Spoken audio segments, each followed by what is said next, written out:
these questions are completely unscreened. I have no idea what you're going to ask. I have no idea who's going to ask the question. And I think that's the right that you have earned to hold your next governor and who you elect accountable. So Kim will read off the last three numbers.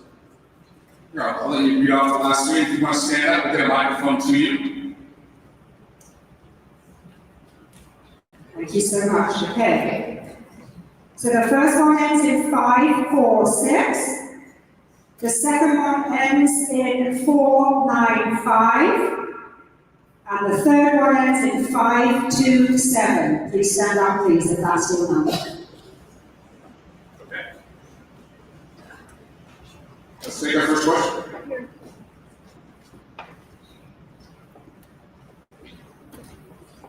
Good afternoon, Congressman. Thank you for being here. Thank you.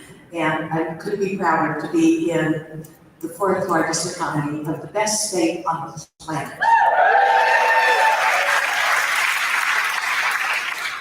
So, in my view, we need to do some things to shore up our infrastructure so that we can actually live our lives. So I don't know what we can do at the state level, but what can we do about getting rid of these immigration rates? These are just unconstitutional, and it's not right. We need to have this stop. How can we run our lives while this is going on? Everyone hear the question? Next. Second number. You can read off another number.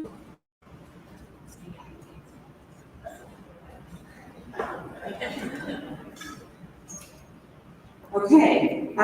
494. Anybody got 494? Okay, we have and then do you need the last one too?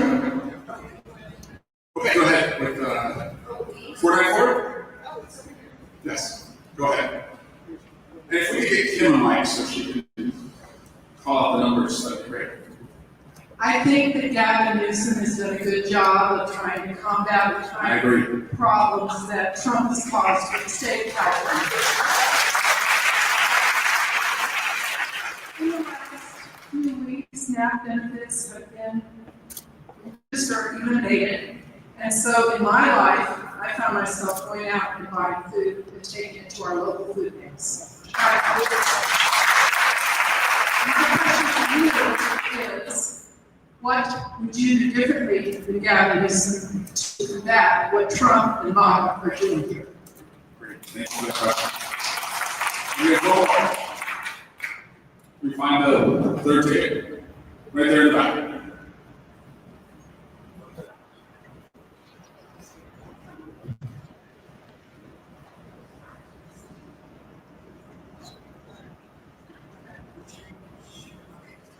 Hi, Congressman. I've been a big fan of yours since the first impeachment.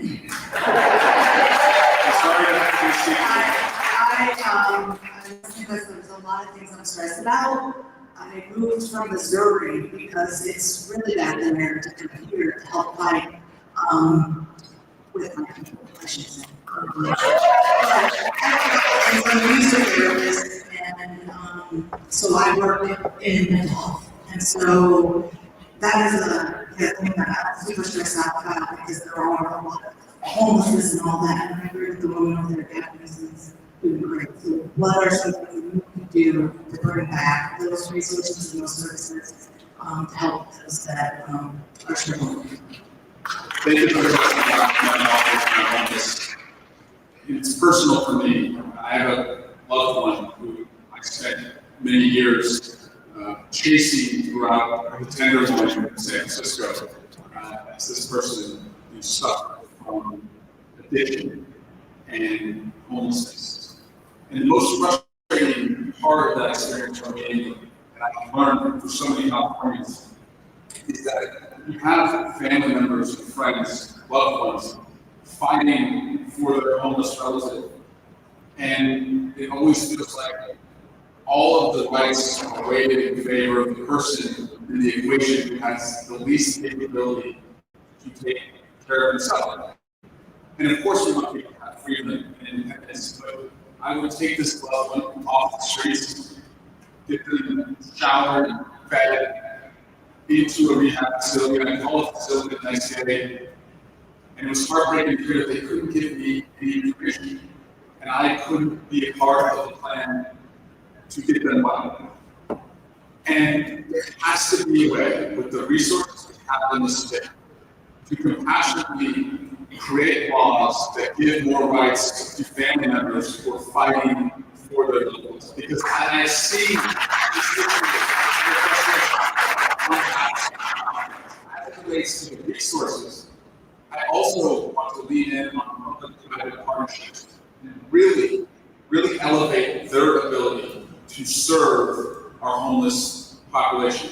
Infrastructure-wise, we have to accelerate, particularly in the area of what we call tiny homes, which many folks in the building and development community and in the faith community have been building. We have to accelerate the ability to create that so that people have the dignity of a home. So I understand this issue, as I said, first and foremost, personally, but also as a California recipient effort.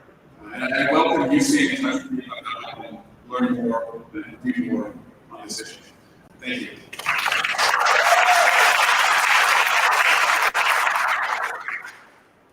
First, when Democrats are in the majority, the masks are coming off and the identification is coming out.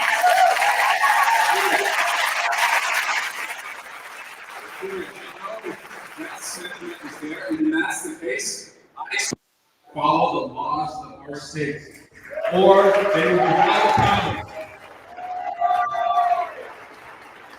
If you think you're going to kidnap somebody, assault somebody, falsely imprison somebody, and you can do it with impunity and that you're invincible, you will find when I'm governor, you're wrong. You will be held accountable. We were promised that the president would focus on the most dangerous in our community. And I think everyone here agrees that would be a good priority. But how dangerous was the 6-year-old U.S. citizen battling cancer who he deported? How dangerous was my neighbor, Miguel Lopez, in Livermore, California? His oldest son is about to graduate from our local high school. Miguel worked at the winery where my wife and I were married. He went to his immigration proceeding back in April and was detained and sent back to Mexico. I went and visited Miguel a couple months ago. I brought him ice cream from the local creamery, his favorite dessert. And as he sat in Mexico, a place where he's a stranger to, eating ice cream from his hometown, he told me he doesn't really speak great Spanish anymore because he's spoken English for the last 30 years. Doesn't really know the neighborhood where he is alone now, and can only communicate to his family through FaceTime with the limited data access that he has. And his mom and his wife Rosa, every Sunday night, still has a family dinner with an empty chair where Miguel once sat. How are we better off because Miguel is not a part of our community? We're not. And there's hundreds of thousands of people like Miguel all over California who are being targeted. I will be an advocate for our immigrant community. I know you are too. You know the value that they bring to our community, and to the question also about infrastructure and the needs that we have here. Our immigrant community is such a powerful part of the labor force that has built California and will rebuild California where we need new resources. I will defend them every single day. And you ask, the question was, what would I do differently than Governor Newsom? First, Governor Newsom is a show, don't tell type of governor. Show, don't tell.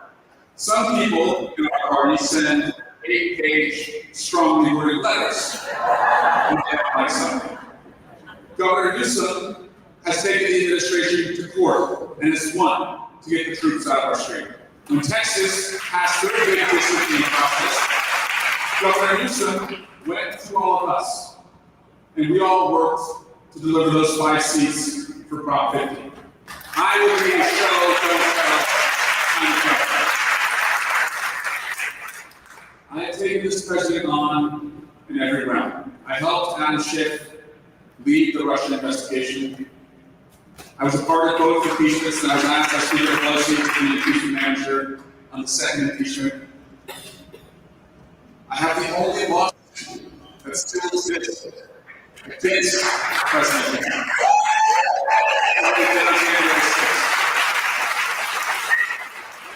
Just last week, just as he's done with Adam Schiff and Tish James and Lisa Cook, he drummed up nonsense, bogus allegations against me because he thinks that I'll be quiet, or I'll shrink, or I'll hide under the bed. Schiff's not going to do that. Tish James not going to do that. Lisa Cook's not going to do that. And as governor, I am not going to do that. But of course, I will be my own man with my own priorities, informed by what you just described. And thank you for stepping up. As our food banks need help, you dig deep into your own pocket, went to the grocery store, and help them out. That's just who we are as Californians. Some of my priorities would be the first day as governor to declare a housing emergency, not just in the Palisades or in Altadena, which exists right now, but statewide, and tell every agency you have 90 days to make a decision on every pending housing plan. Yes or no? So we can accelerate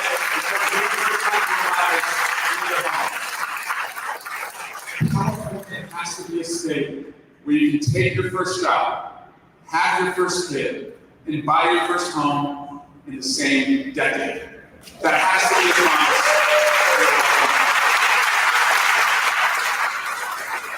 Right now we have the highest unemployment of any state in the country. And we're only deporting more and more of our labor workforce, by the way.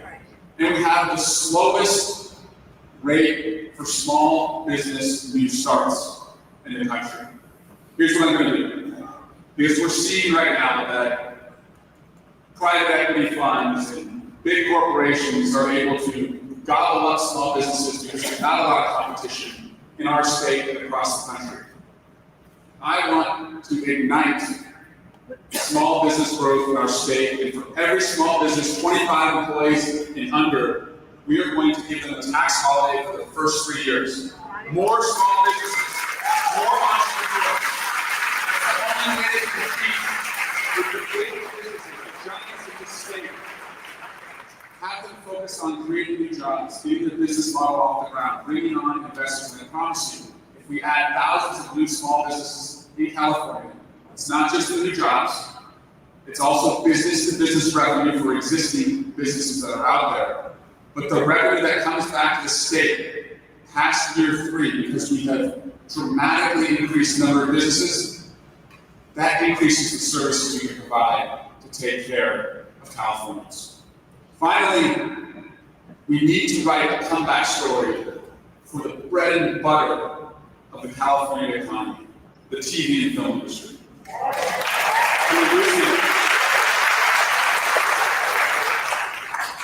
Most TV and films are shot either out of state or overseas. And I'm not talking about helping the folks who are on camera or the first couple of credits you see. They're doing just fine. I'm talking about the folks behind the camera whose jobs are no longer in California, who will greatly benefit if we reinvest and make California not the hardest place to film, but the easiest place. That's so much of who we are, that industry. Life sciences. This president has declared war on our research funding. He's taken it away from our research universities. Also personal to me, I lost my mom a couple months ago to cancer. 40% of everyone in this room will get a diagnosis of cancer in their lifetime. How idiotic is it to go after cancer funding? A budget is not just a moral document, it's I can't test.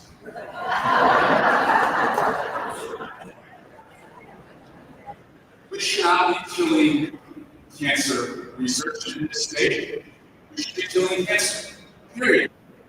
And so what I will do as governor, if we can't count on the federal government, I will leverage the relationships I have across the country and also internationally, overseeing the CIA for 8 years. I will make the case to invest in and bet on California, because the next governor cannot count on this president. So we will have to have a California research fund for folks to invest in, so that we make sure we are always a cutting edge state, a state that cares and a state that cures. Yay. That was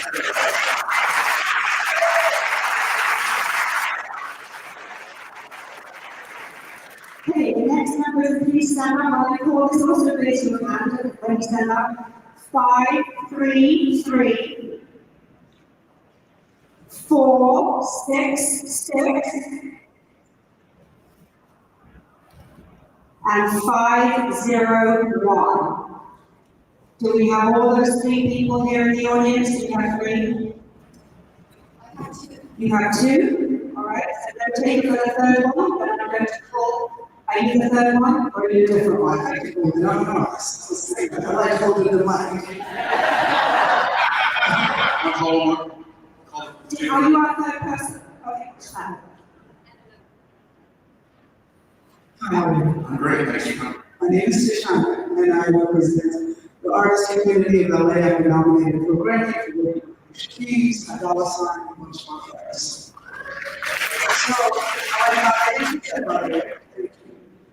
So I've been harassed, verbally assaulted multiple times by men in the women's locker room Gold's Gym in LA.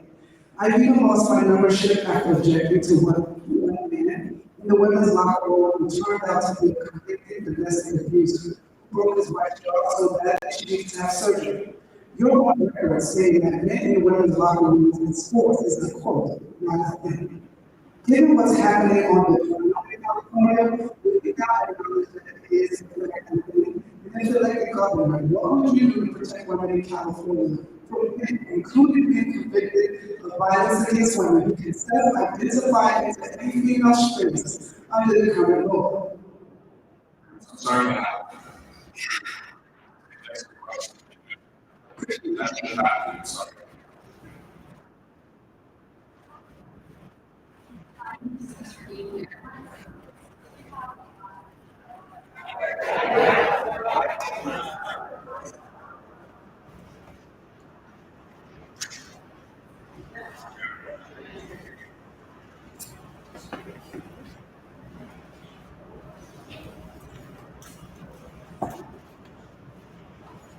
Can you hear me? Yeah, great. Thanks so much for being here. My question is, as the governor of California, given how advancements in AI are going faster than the federal government can regulate them, how do you protect Californians from AI scams, deepfakes, and other problems being created? Thank you. Really thoughtful question. Thank you. Better call that. How are you? Be fine. How are you, sir? Thanks again for being here.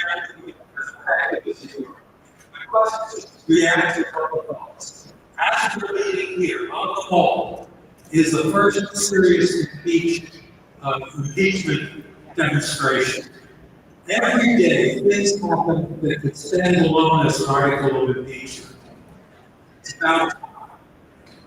So the things that are happening every day are distractions, in my view, from the real underlying threats. One of which comes down to the Heritage Foundation, Project 25, also both destroy the federal government and the basic constitutional system. And the second is troops in the streets, get us used to it, troops at the polling places, other things to undermine the 2026 elections. Thoughts? Thank you. Firstly, you asked the most emotionally poignant question. I want to start with you.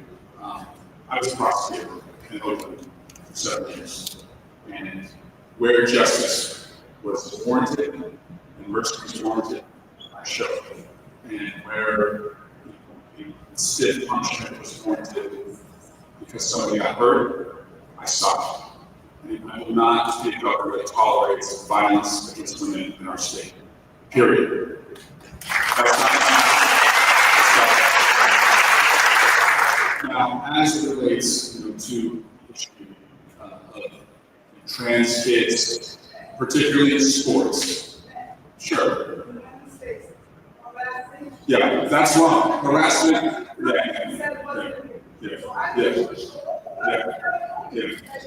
Yeah. I'm going to protect women. I did as a prosecutor. I will protect women. No woman should be harassed in any locker room. No woman should be harassed in a locker room. That's a crime. That's a crime.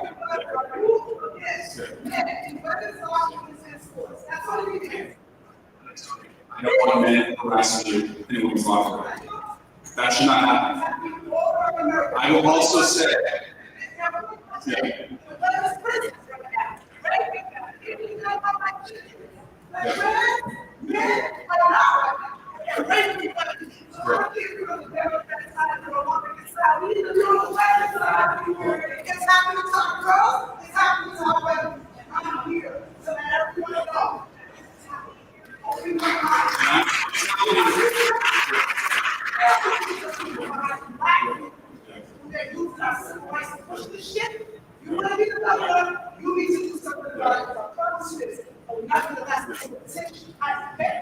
I'm going to protect you as governor. You have my word. I'm going to protect you.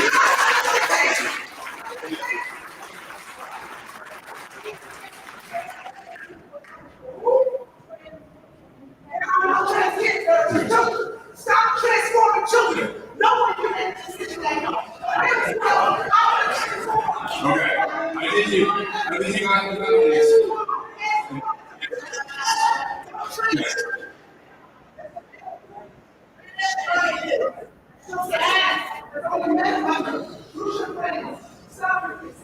But I also want you to know, as governor, I am not going to distract the most important issue, which is to bring prices down with pay cuts. That's my focus. But I'll answer any question. I'm not afraid of that. We can keep talking after. Your question on AI. A parent of 3 kids. And I'm terrified as a parent about the social media verse that they're going to go into. They're 8, 7, and 4. They have no idea what my age is. They don't. But they're 8, 7, and 4, and they are approaching the social media universe. And also the harmful effects of AI as it relates to privacy, deepfakes, also bullying is on steroids because of AI and what you can do so quickly to somebody else. I also recognize that California is a leader in AI. I think you share it with me. You just graduated up in the Bay Area. The Bay Area is an economic giant. Congratulations. Stanford.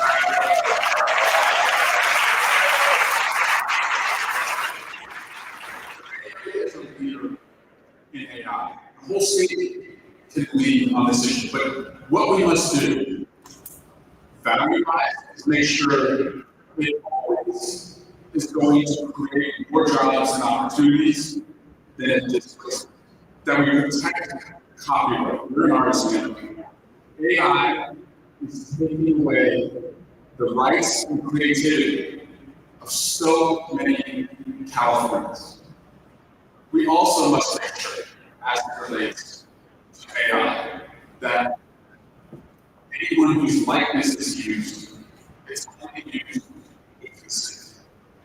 And finally, for our kids in the classroom, every classroom, not just the wealthiest classrooms in California, every classroom in California, the teachers must be equipped with the tools to prepare our kids for the new economy. Because if we only have wealthy classrooms in California, quick to teach our kids AI, here's what's gonna happen. You're gonna have a shrinking amount of graduates. In the new economy. The new economy is gonna have a shrinking amount of jobs available for people who have not learned AI. Teachers today, we're so poorly resourced by the state and the federal government that does not believe in the market education. They don't have the resources today. I want them to have the resources, a government that's going to give them the resources to figure out ways. So we listed a number of different impeachable crimes to the president. I think we could spend the next 4 hours going through what else he has done. During the second impeachment, something happened in our about today. We were in the prep room just off the Senate floor the night before the trial, and this IT vendor had come in and set up a small room for the impeachment team to work out of. And we had printers, laptops, TV. One of the youngest asked, what's the Wi-Fi password? I was told it was under the network name managers. I pulled the kid aside, a vendor, a nonpartisan vendor, and I said, this is so impressive. You guys set this up so quickly, just to teach the guy with this fully functioning workspace. And this 23-year-old said, well, if I'm being honest with you, we were the team that did the first impeachment, and we left everything out because we got you back.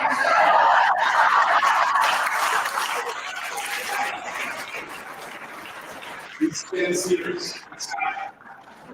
I tell you that story because my hope for our country is that the next generation, like our recent graduate here, is not so pessimistic about the character of our leaders. We have to hold this president, but we have to plan the day when he leaves.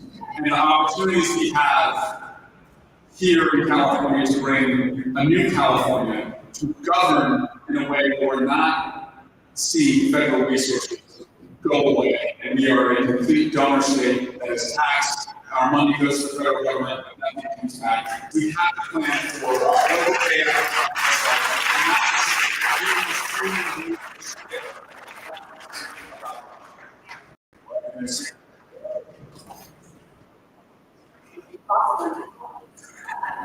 All right, here we go. First one is 5, 3, 4. The next one is 4, 5, 0. And the third one is 4, 9, 7. Do we have one of those 3 questions here?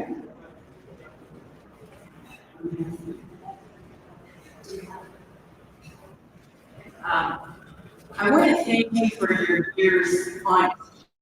You get a lot of it now, and you dad and shit years ago. And now they're spreading your word from Congress, so I appreciate that.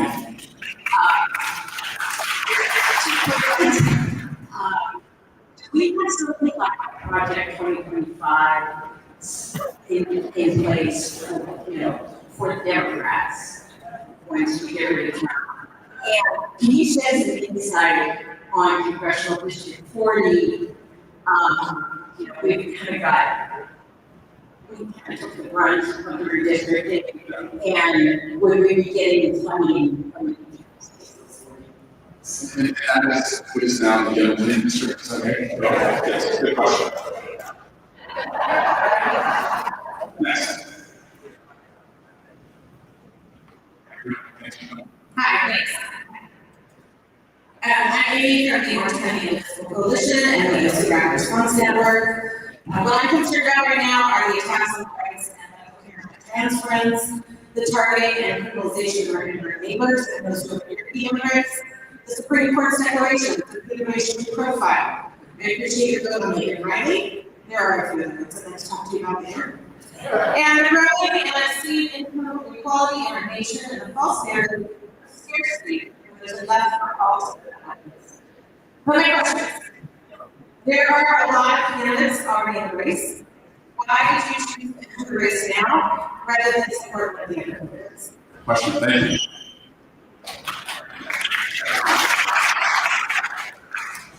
My question is on housing and the rent situation. We have these conglomerates that buy apartment complexes and then raise the rents, they just keep going even higher. And even when they're making a decent salary, you know, when you're paying for a one bedroom or something, and it's $3,700 a month. I mean, your money doesn't go for it. Part of the other question is, why do we get so much money from California to the federal government and support all these other states?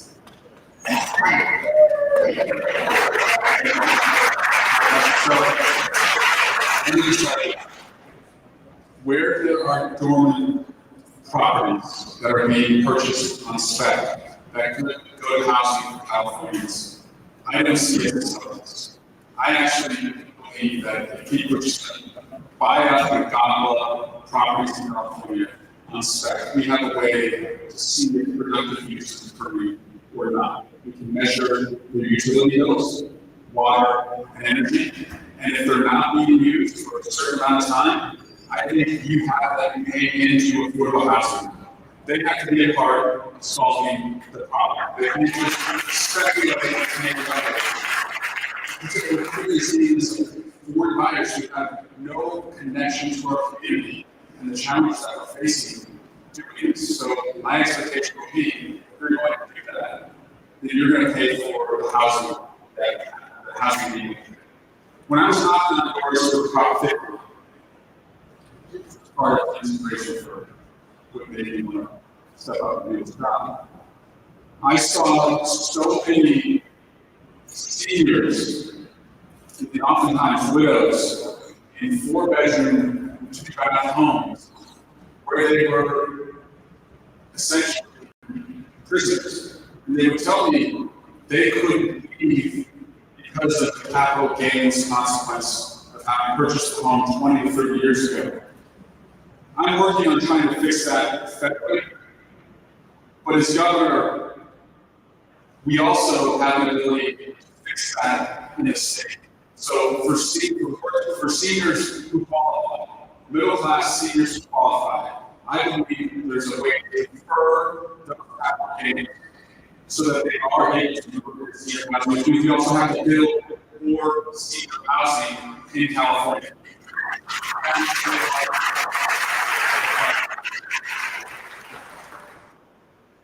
Ask the question about CA40. I'm not giving up on any commercial districts. This is a way to measure. And I remember in 2018, I was on a cross-country flight from California to DC, and the plane was mostly boarded. The seat next to me was open, and I thought I'm going to be able to spread out, maybe get some sleep. And right before the door closed, I saw a Capitol Police security agent get on the plane, and I was just like, shit. No, I knew it was coming. It was Nancy Pelosi. And she sat down next to me with this big stack of papers,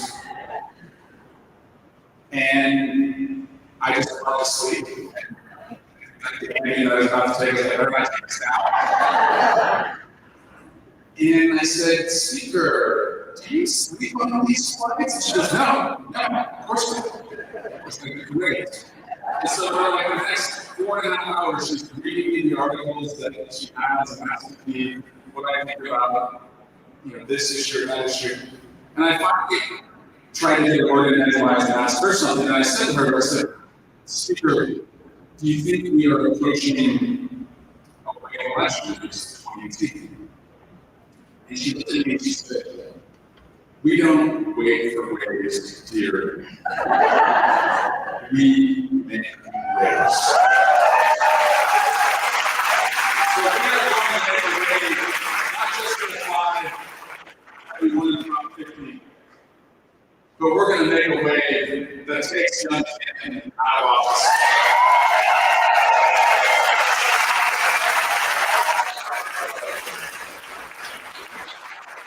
So catch me out with the other issues that you want to talk about. As to your question, why did I do it? Did not plan for this. And every spring, summer, fall, I have interns who we do at the party lunch with them. And invariably one of them asks, how do I get to careers? And I tell them the lesson that's given to me from a high school teacher who helped me think through early decisions how I left office. And I tell them, don't see political office like a ladder that you climb. Because you may get smart lungs and you'll be so disappointed in yourself that you may leave public service and your community loses public service. Rather, run on the issues you care about and look for windows of opportunity. I've been doing town halls across the state this year since we lost last November in Republicans. We did one in Kingston. I've done one in County Pilots. And enough people that pulled me aside and said to me, you, Governor Newsom, are the only two I've seen effectively taking on the administration. And it was a nice compliment, but I didn't connect the dots of what they were saying. What I received was, Governor Newsom leaving. We get to fill that role. And so I will be a fighter and a protector for the people of the state, but also as a dad of three who's living in this affordability crisis. I'll be the best champion to bring value into the patients. That's why I'm here.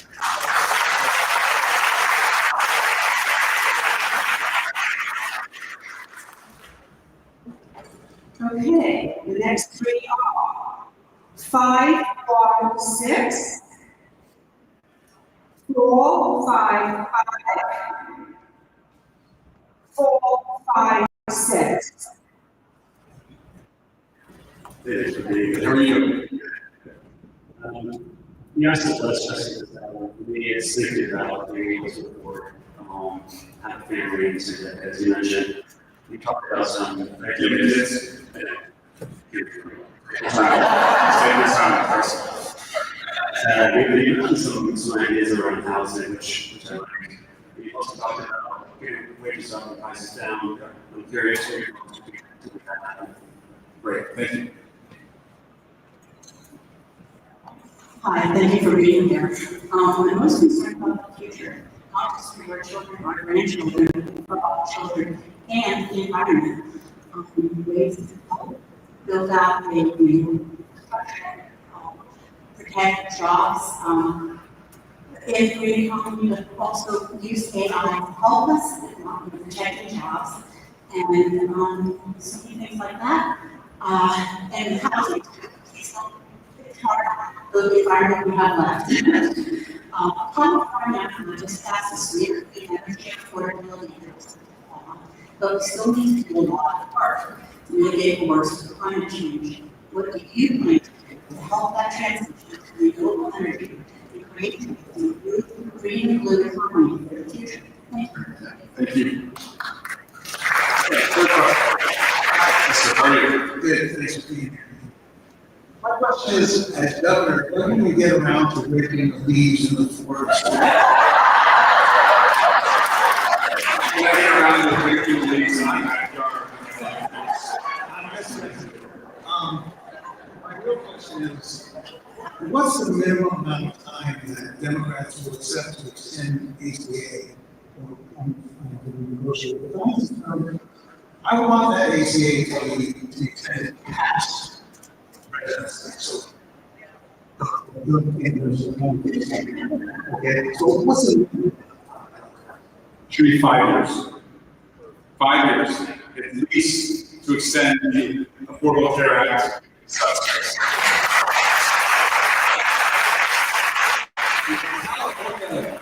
We are already paying more because this president and House Republicans through their big, brutal bill, they are taking 15 million Americans off their medicine.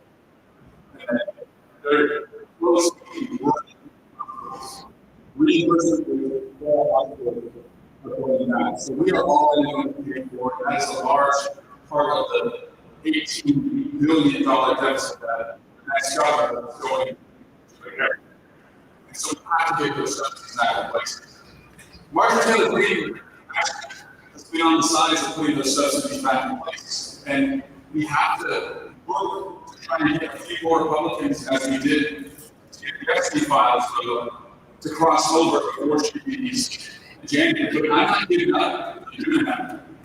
These guys, they're playing political suicide by taking away these subsidies. The poll has circulated among their ranks that says you will be wiped out if you don't solve this problem. It's a little frustrating, frankly, because it feels like we're giving them the answers to the test, and we're fixing their problem for them, but it's really about just making sure insurance costs are going down.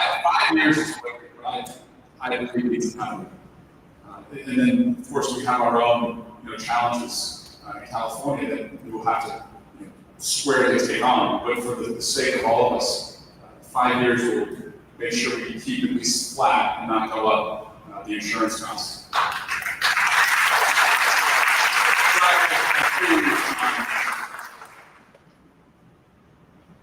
It pains me if you're, I'm sure you're taking time on starting a family, but I know young people, they told me that they don't even know if they want to have kids. Some of them say because they fear their kids will pay the worst cost, suffer the most consequences of the climate crisis. I hear that from a lot of young people, that they would be the first ones to really pay the existential cost of it. I also hear that young people tell me they don't even see themselves ever as being homeowners. The greatest source of wealth for most Americans, 90% of Americans, is your home. And I saw this growing up in Dublin, California. My parents moved me about 11 times. We lived with different members of our family, different rental units, before we bought our first home when I was 14 years old. And that gave them an opportunity for the first time in anyone in their family history to create like a little bit of wealth for themselves because they had equity. And so to me, getting more skin in the game, more homeowners in our community has to be the top priority of the next government. We need more homeowners in California and before people turn 40. And I hope I get the support of the moms vote, because I don't want any kid living in their mom's basement who works hard and should have California where they can afford to buy a home. That has to be a priority for the next government. Small business growth. We're such an entrepreneurial state, and that's why my small business plan, as I said, for the first 3 years for small businesses, 25 employees or fewer with $1 million revenue and under. I want you to focus entirely on starting your new business. Also, most recently in tax filings, around 15% of Americans are declaring themselves as dependent on income from social media posts or working as influencers. That is a new emerging economy in California, and so I want them to benefit from my small business plan. I also want them to benefit from my TV and film above the line credit that I hope will again bring more jobs and productivity to California. I also believe that every business in California, here's my expectation and my promise, the businesses that have the shortest distance between what the CEO makes and what the rank and file makes. If you're going to share your success with your workforce, I will reward you with the taxes. The businesses that have the highest and farthest distance will pay the most taxes.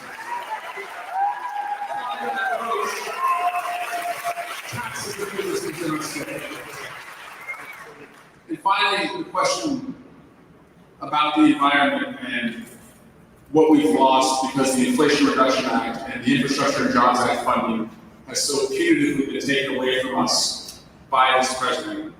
We can't give up on being a climate leader, not just for the state, not just for our country, but for the world.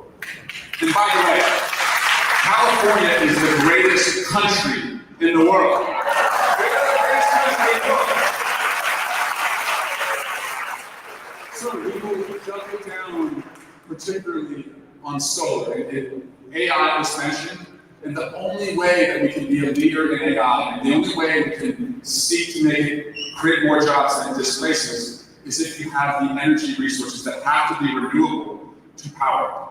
That's why the California Research Fund that I talked about is so important until we get to 2029, when we have a new president that'll make sure that our federal dollars are coming back to California. But in that bridge period, as I said, I'm going to create a California Ambassador Program for the best of Californians in the private and public sector to go to Asia, to go to Canada, to go to Europe, to go to the Gulf, and make the case that you should bet on California. And the return on investments of California will be lower energy prices, lower healthcare costs, more cures, and we will make sure that everyone who bets on California sees return on that investment. How would I do that? When I oversaw the CIA, and by the way, I grew up had a passport well until after graduating from college and law school. But when I oversaw the CIA, I traveled on behalf of our country to 40 different countries, meeting with presidents, prime ministers, and kings. I'm going to leverage those relationships on behalf of Californians. Coincidentally, we're going to have to count on them more than we can count on our own king.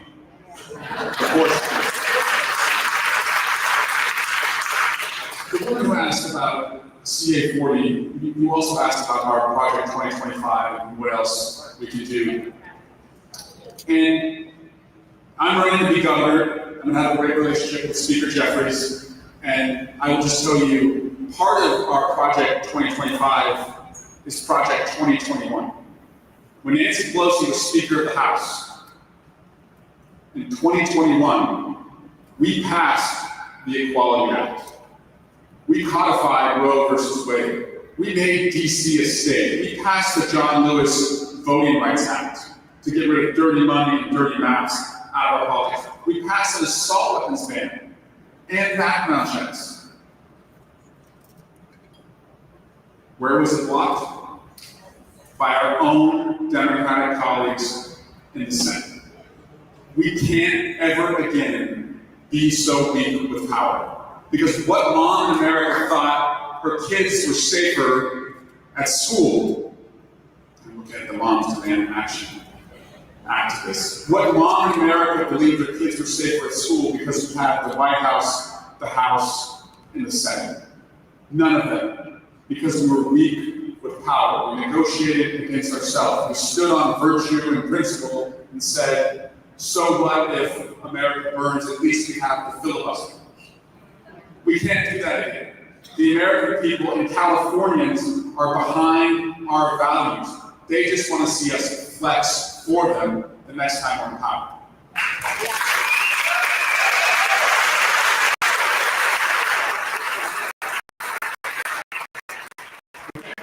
Please go to last three. Last week, okay, you got it. 531, 481, and 517. You have three? You ready? No? Three more? Okay, so three more. There we go. 511, 542, and 454.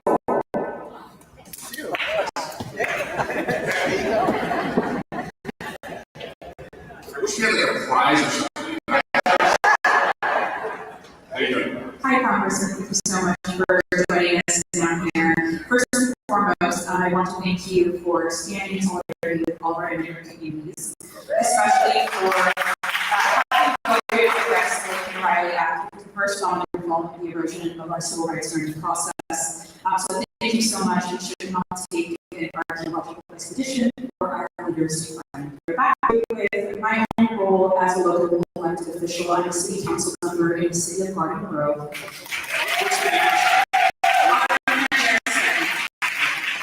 And recently, much has been asked of us as local elected officials at the city, at the county level, and we are having to take on roles and responsibilities that are often outside the technical description of our duties in light of all the feelings that have been happening at the federal level. So in light of that situation, how do we as a governor support municipalities and local leaders in going above and beyond their typical call of action? Thank you. Thank you, sir. Great question.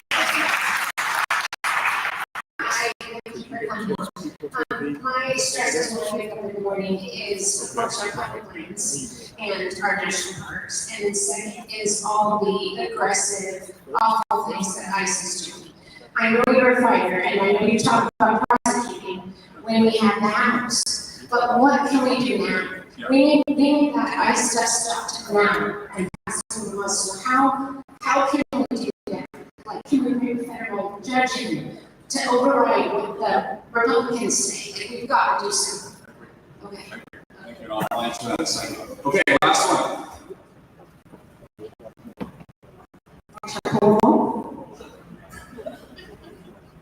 Okay, and the last number then is 468. Do we have that? All right, well, here we go. Next number, 499.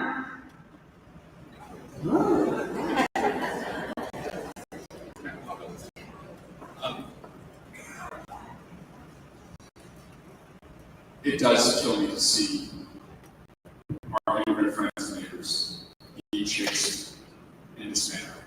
And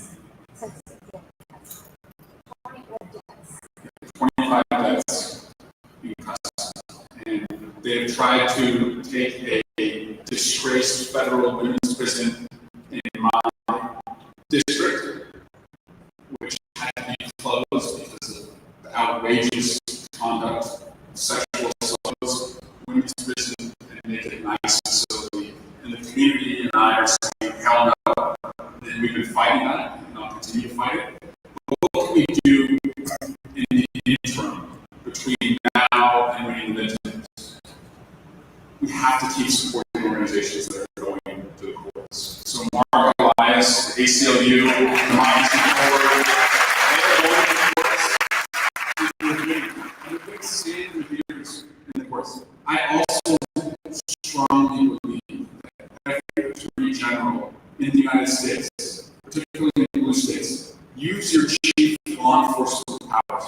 If somebody commits a crime against a vulnerable immigrant in our community, I promise you, the second you hold them accountable is the second they stop.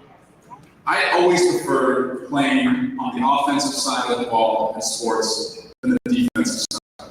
And this president only understands one language, it's strength. And so we have to hold them to account. And by the way, when those masks come off, I have a prediction for you. I say this as the son of a cop, my brother to two law enforcement officers, and a prosecutor who's worked with a lot of cops. When those masks come off, you're going to see a hell of a lot fewer ICE agents who want to go out into the community and do what they do. They do it right now.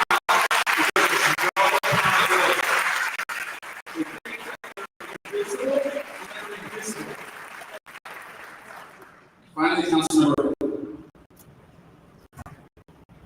I know what you're going through and the deficits that Garden Grove and other cities like yours are facing. And in that interim period where from 2027 to 2029, this governor will not going to be able to count on the federal government. As I said, I have a plan to create an outside fund to meet our state resource challenges. I also believe, as the former chair of my own city council's community development block grant program that giving more money to local agencies and authorities, and councils to deal with their hyper-local needs is really important. Because no one knows best what the homeless need is, what the hunger need is in your community than you.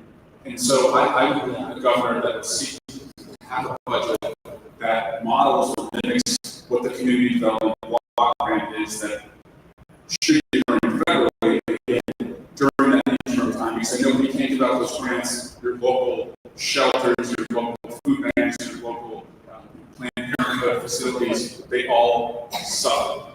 But I also want to tell you, I know how important it is to enable council members because I was a city council member in my hometown of Dublin. And when it comes to housing and why I'm running for governor, yes, I held this president accountable in Congress. But as it relates to prices and paychecks, I have experience in changing the course of the community in my hometown. When I was growing up in Dublin, I learned pretty quickly as I was playing competitive soccer in other cities around us, because we did not have a competitive soccer program, what people thought of us. We were a city of low income and low expectations. The kids in the other towns nicknamed me Scrub. That was what they called Dublin. There's a lot of wealth around us, but not where I grew up. When I graduated high school, only 25% of us at my high school went on to college. After law school, a high school teacher of mine who had gone on the city council told me I had to come back home. He said, our hometown is in Renaissance, and I want you to be a part of it.